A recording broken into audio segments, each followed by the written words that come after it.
Hello, I'm Scott, the breathing guy. I'll train you to locate, generate, activate core key energy in physical activity.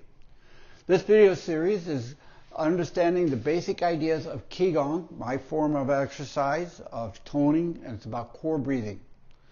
Remember, Qi means energy. Gong, in my realm, is a method of using, directing, forming energy in the movements that stimulates the, if you want to say, different parts of your body, your organs. That's what Qi Gong is about in relationship to movement, is to affect, tone muscles, keep you in shape, soften you, bring you into awareness of your physical, emotional reality from a physical point of view, not from an abstract point of view. So this is exercise, upper body. This is part 2. And how to shape your upper body for your Qi Gong exercises, for movements, when you do things. So everybody start back out here. And one of this one you're going to love is how to hollow out your armpits. See, most people, when they do something, you got to see how because they're stressing their shoulders, they're like this, or they go way out like this because they're tight shoulders here. You got to soften the shoulder. But when you like hollow out, like you drop down, so you imagine a tennis ball. So when you do this, imagine a tennis ball is in this area of your body, in the armpits area. You don't want to come down, you don't want it tight. So that way when you come up like this, always keep this hollowed out. So you're actually pulling the shoulder blades out instead of having them come like this together. That's the whole idea of shaping the upper body to increase your breath range, to increase the force, and it's about the hands. Always remember this in Qi Gong and even in Tai Chi. The feet should move the legs, the hands should move the arms. Not the legs move the feet and not the arms move the hands. So you're drawing energy, shaping it up to let a flow of energy to go to your hands and to your fingertips. So there's 4 parts in the hands. That is the wrist, palm, fingers, and tips. Those are the 4 areas that you work with in Qi Gong and Tai Chi both. So understanding the upper body to hollow out, so you let the flow from your shoulders, from your core, flow everything from the ground up and down through the breath, core breathing. When you're tight like this, try to move your chest. If you hollow out here like this, it actually makes your spine, your back shapes differently. Especially when you get older. That's the key. Your breath starts going down. If you start leaning over like this, I know, I've had my challenges. And when you really want to go like this so you can let your chest expand and this area expand and evolve. But if you bring your elbows, your shoulders are tight like this, you can't. So the idea of hollowing out here, having like a tennis ball there when you're moving, so the shoulders can come fluid, especially with the exhale. The idea of the fingers, how to use the fingertips, fingers, wrists, all to amplify your breath range of abilities in the core. The way I'm telling you to do this or showing you to do this as an experience, you have to create your own experience. And that only comes through awareness of your core breath, how you're creating it, how you're shaping it, and how you direct it. So really understanding when I go through all these exercises, each one, how to get the most experience benefit for you to be in the movement itself. Soft, fluid shoulders. Think of, never say relaxing shoulders, say fluid shoulders, soft shoulders. I want to soften so I can discharge the energy out of it into my hands. The more you do it. Even like this.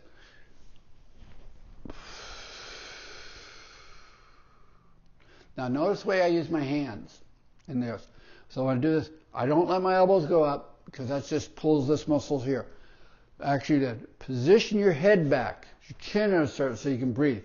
If your head's up like this too much, you can't breathe down here. If it's too low, you can't move this area here. But if you're just so, you can move here. So you can judge your movements, the shape of your spine, everything, in how well can this area down here move. The lower core, right around the belly button involved. That's how you know you're getting the most benefit for time spent and focus to create your key experience and the method you learn. Everything I'm showing you is just a foundation for you to work from. It's like the ABCs to make words later on. There's so much more to it. The depth, it's over, Qigong has been around for over 3,000, 4,000 years, or longer maybe, even. But it's as old as India. Ideas of yoga involved. But all about the yin and yang, the hard and soft movement, the pause involved. That's the key. But this one here is the upper one. So your chin position is a key position in order to make this move. And also have your head, so your shoulders are back and head up. So it's like pulling your head up a little like this. And that way your hip. That only works if the hip's in neutral. Pilates neutral, so this can move. If it's arched, if you got an arch in your back, you naturally shape your spine. So it's more like an S curve. And you're forward. But if your hips are more forward, which can be very tight because of the psoas muscles here. These muscles here. If they get jammed up and pulls you, it's like you want to pull that forward.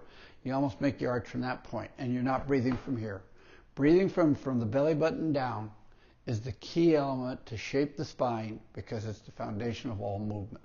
So if you're in your golf swing, shaping your hips in a certain way, so that way it frees it up. If you don't, you have an arch, it actually locks the ability to rotate. Same with Qigong movements. When you move, if you're like this, it limits motion. So if I arch my back really high, you can try this up. Arch your back really good. Just drop your knee and try to bring your hands up and feel resistance. Now, shake it loose. Tip your hips slightly forward. Inhale.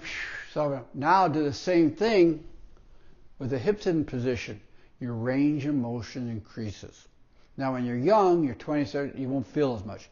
But you reach out past 50, 40, or 50. When you have that arch in your back, for a lot of people, you try to do that, it just like comes a struggle, pulls on muscles. At my age, it's really tight involved. So understanding the whole idea of Qigong is shaping the spines for energy flow. Energy flow from the organs created through the actual stimulation of the core breath itself involved. Two, when we get into the breathing, what's the air surrounding you? Even in yoga, surrounding everything. If you're in a forest or by the ocean or in a nice environment. That's a whole energy side of this I'll go into later on. What's your surroundings does make a difference. What items around you? Are they positive? There's only 3 states you have to worry about. Negative will always make you weak. Neutral, fine, great, no problem. You can get benefit. And something will make you stronger. Physically more stronger. I'm only related to physical on that way. But some things around you will make you physically weaker. Other things will make you physically neutral. That's great. Just if it's neutral, it's fine. It's not. And some things you want around to amplify the force within you. These are all 3 areas for the upper body to deal with, to absorb in, to project outwards, to become more fluid. The flow of energy is what we do 24 hours. And it's based on our emotional, physical reality. You want to shape if you don't like your emotional reality on that, you have to change it from inside. How do you do that? You got to begin down here. Soften this, make it fluid, and engage this more. The more you engage this, the softer this, the less stress you have. Really understanding the word stress. I love that word stress. I worked on it for years. Well, and I'm looking at it from a physical point, because what triggers stress, what's the aspect of a stress, generally is the abstract ideas, or concepts, or values. What words you use, stuff like that, really makes your shoulders either tighten up or get soft. So we'll get into that later on involved. This is a program that I'm dealing with to amplify the overall brain. Next is hands. I got to go into the hands more. It's like, how do you work your hands?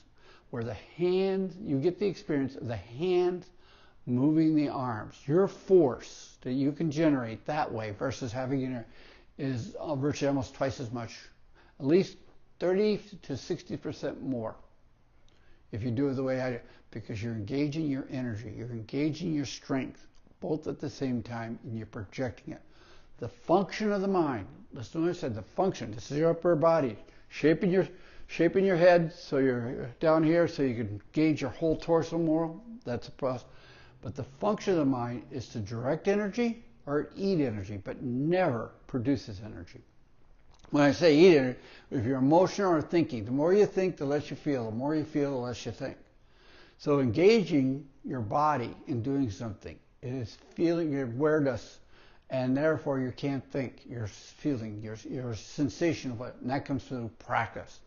Practice Qigong is about increasing sensations of your body and being into it.